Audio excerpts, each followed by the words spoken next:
নিথৰ সময়ে আবেগক জোকাই আদৰ মৰমে হৃদয়ক কন্দুৱাই নিথৰ সময়ে আবেগক জোকাই আদৰ মৰমে হৃদয়ক কন্দুৱাই কলিজাৰ টুকুৰা ভাঙি যায় গোপনে গোপনে ৰৈ যায় কলিজাৰ টুকুৰা ভাঙি যায় গোপনে গোপনে ৰৈ যায় বুকুৱে বুকুৱে বৈ যায় স্বাভিমান স্বাভিমান স্বাভিমান বুকুৱে বুকুৱে বৈ যায় স্বাভিমান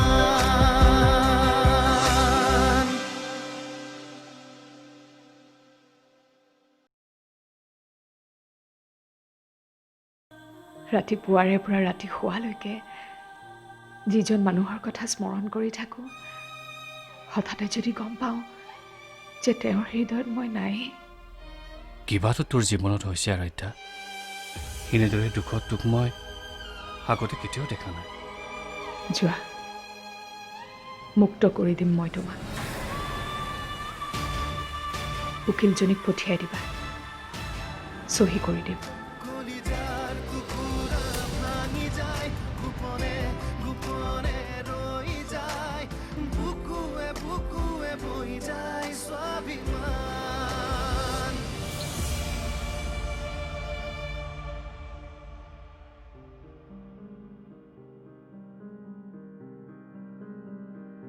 শুনচোন আমি আটায়ে মিলি তোৰ কাৰণে এটা উপায় উলিয়াইছোঁ তই যাব লাগিব তুমি চাগে নুশুনিলা মা মই অলপ আগতে কি ক'লোঁ শুনিছোঁ চা ডিভোৰ্চ বিচাৰিলেই পাই নাযায় তই যদি ঘৰত থাক তোক খেদি পঠিয়াব নোৱাৰে আৰু তোৰ শাহু আৰু ননন তোৰ পক্ষত আছে এয়া তোৰ সৌভাগ্য সেয়া কি কথা কৈছা মা মোৰ সৌভাগ্য আৰাধ্যা তই ইমান সহজে হাৰ নামানিবি বুজিছোঁ তই কষ্ট পাইছ কিন্তু নাৰী হৈ জন্মিছ যেতিয়া তোৰ সীমাবদ্ধতাও আছে অকলে জীয়াব নোৱাৰ তই তোৰ মা দেউতাৰ হাতত লাখ লাখ টকাও নাই দুদিন পাছত আমি বুঢ়া হ'ম নোৱাৰ তই অকলে মই নাযাওঁ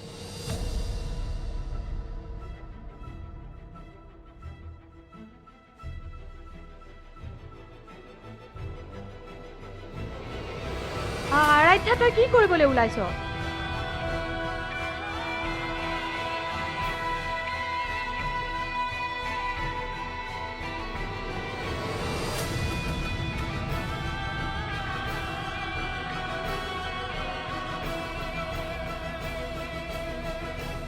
চিন্তা নকৰিবা মা মোৰ দুৰ্ভাগ্যৰ বাবে তোমালোকক দোষী নসজাওঁ কাৰণ অনিৰুদ্ধ মোৰ পচন্দ আছিল মই মোৰ দুৰ্ভাগ্য স্বীকাৰ কৰিছোঁ কেৱল মোক অলপ সময় দিবা মা চকু পানীবোৰ শুকাবলৈ অলপ সময় লাগিব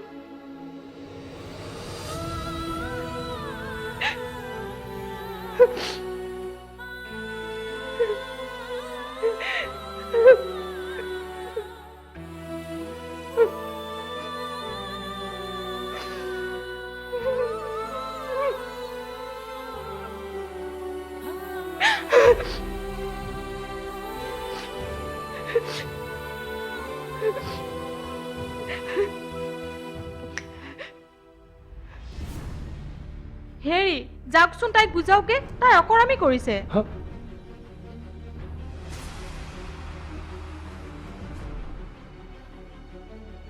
মইতো তাইক কৈছোৱেই প্ৰয়োজনত সেইখন ঘৰত সতিনীৰ লগতো থাকিব লাগিব। যেতিয়ালৈকে অনিৰুদ্ধৰ পত্নী পৰিচয় থাকিব তেতিয়ালৈকে তাইৰ জীৱন থাকিব। হেৰি একো নামাতে কিয়? মই চম্ভালি ল'ম, তুমি অলপ শান্ত হোৱা।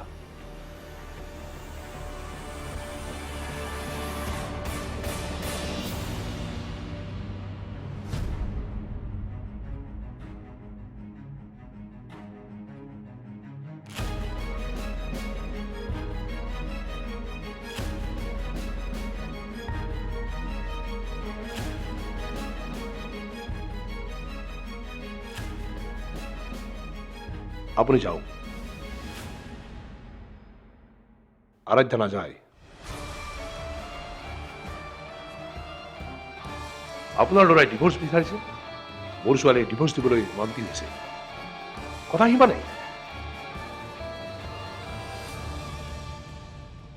আইনী প্ৰক্ৰিয়াবিলাক সোনকালে আৰম্ভ কৰিবলৈ কওক। শুনিছো এইবোৰত হেনো বহুত দিন লাগে। যদি আপোনাৰ ল'ৰাই মোৰ ছোৱালীৰ অবিহনে জীয়াব পাৰে, তেনেহ'লে মোৰ ছোৱালীও পাৰিব আপোনাৰ ল'ৰাৰ অবিহনে জীয়াব।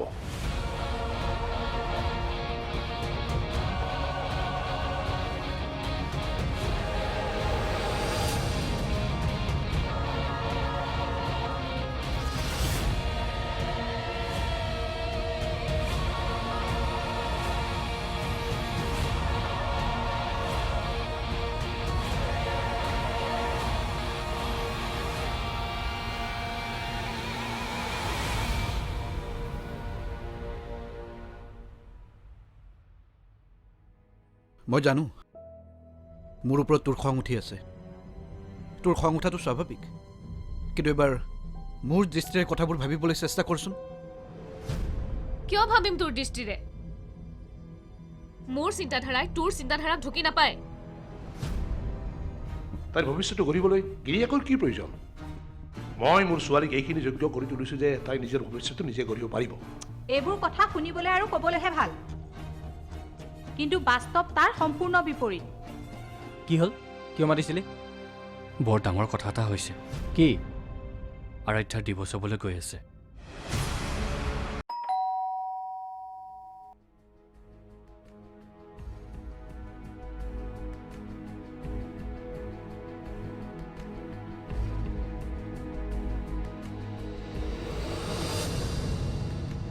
ৰিমলি,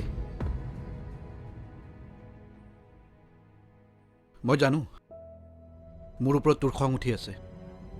তোৰ খং উঠাটো স্বাভাৱিক, কিন্তু এবাৰ মোৰ দৃষ্টিৰে কথাবোৰ ভাবিবলৈ চেষ্টা কৰচোন। কিয় ভাবিম তোৰ দৃষ্টিৰে? মোৰ চিন্তাধাৰাই তোৰ চিন্তাধাৰাক ঢুকি নাপায়। 6 বছৰীয়া প্ৰেম কৰি বিয়া পাতি মানুহে 6 মাহৰ পাছত কেনেকৈ ডিভোৰ্চৰ কথা ভাবিব পাৰে? মই যাক প্ৰেম বুলি ভাবি আছিলোঁ সেয়া মোৰ প্ৰেম নাছিল ৰিমলি। ভুল মোৰ তাতেই হৈ গ'ল। মোৰ কথাবোৰ বুজিবলৈ তহঁতৰ সময় লাগিব। মোৰ বিশ্বাস আছে এদিন তহঁতে নিশ্চয় বুজিবি। বৰ্তমান সময়ত মই এটা কথাই বুজি পাইছো যে মোৰ দাদা এজন স্বাৰ্থপৰ মানুহ আৰু এজন বিশ্বাসঘাতক। কেৱল নিজৰ সুখ বিচাৰি বৰ জীৱনটো ধ্বংস কৰাৰ তোৰ কোনো অধিকাৰ নাই।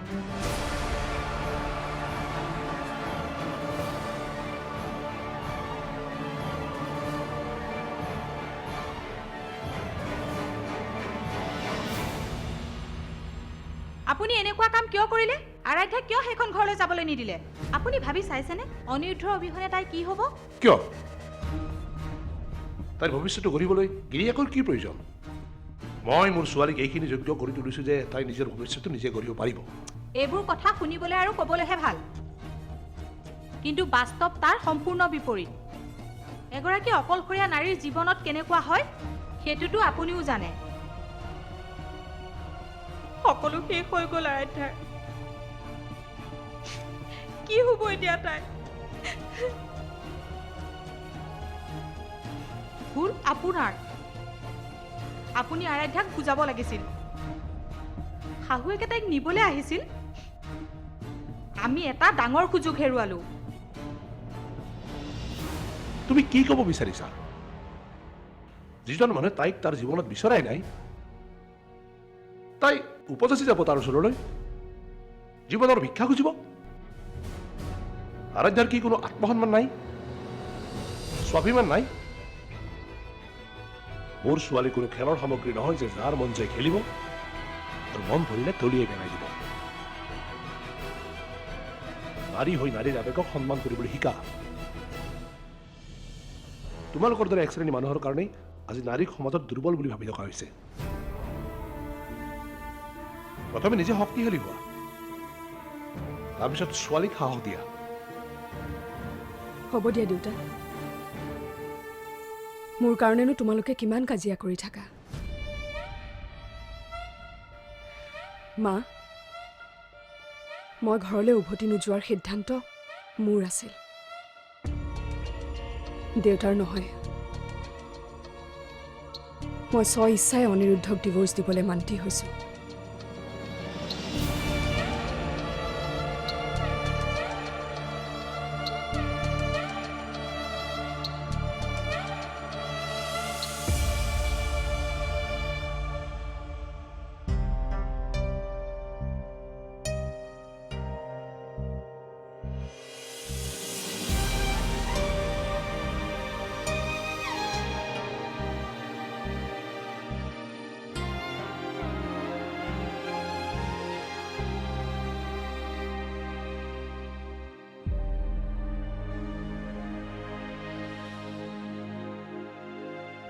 কি হ'ল?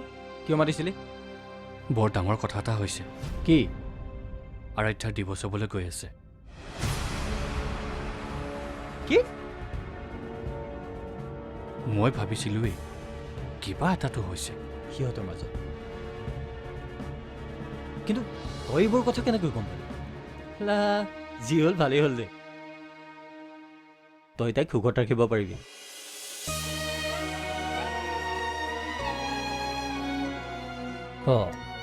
তেনেকুৱা আকৌ চাবলৈ কি হ'ল? তইতো সেইটোৱে বিচাৰি আছিলি। আৰাধ্যা এদিন উভতি আহিব, তই তাইক বিয়া পাতিবি।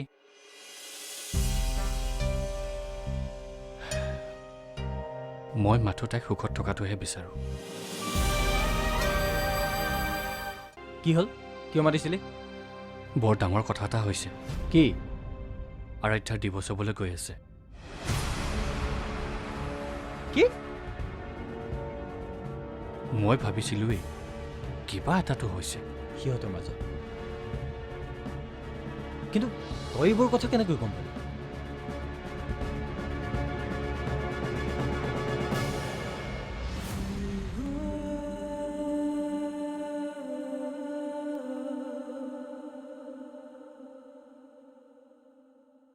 যোৱা, মুক্ত কৰি দিম মই তোমাক। উকিলজনীক পঠিয়াই দিবা, চহী কৰি দিম।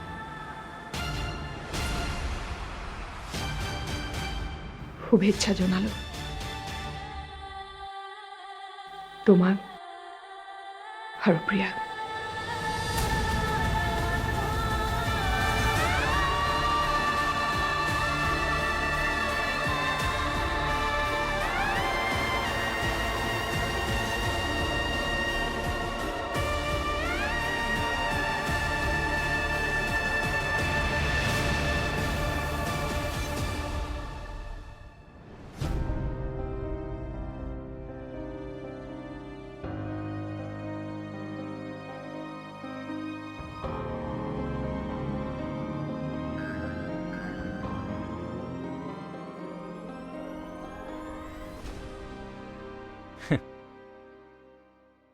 সেইজনেই আছিল নেকি আৰাধ্যাৰ পচন্দ?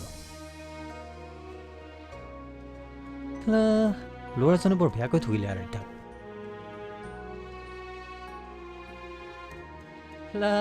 যি হ'ল ভালেই হ'ল দে,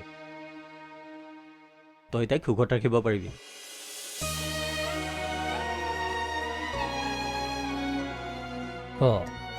তেনেকুৱা আকৌ চাবলৈ কি হ'ল? তইতো সেইটোৱে বিচাৰি আছিলি। আৰাধ্যা এদিন উভতি আহিব, তই তাইক বিয়া পাতিবি।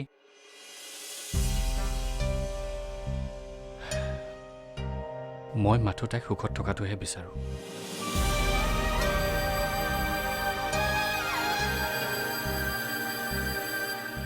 আজি তাই বহুত কান্দিছে নীল।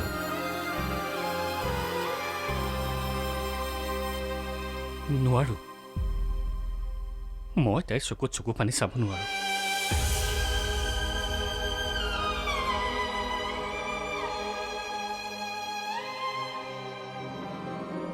মা,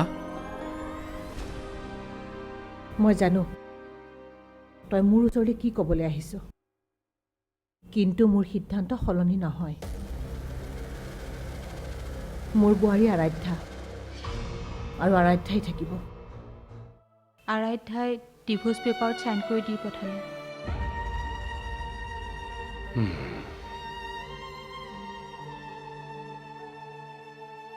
ল'ৰা মানুহৰনো কি, আকৌ বিয়া পাতিব, ধুনীয়াকৈ সংসাৰ কৰিব।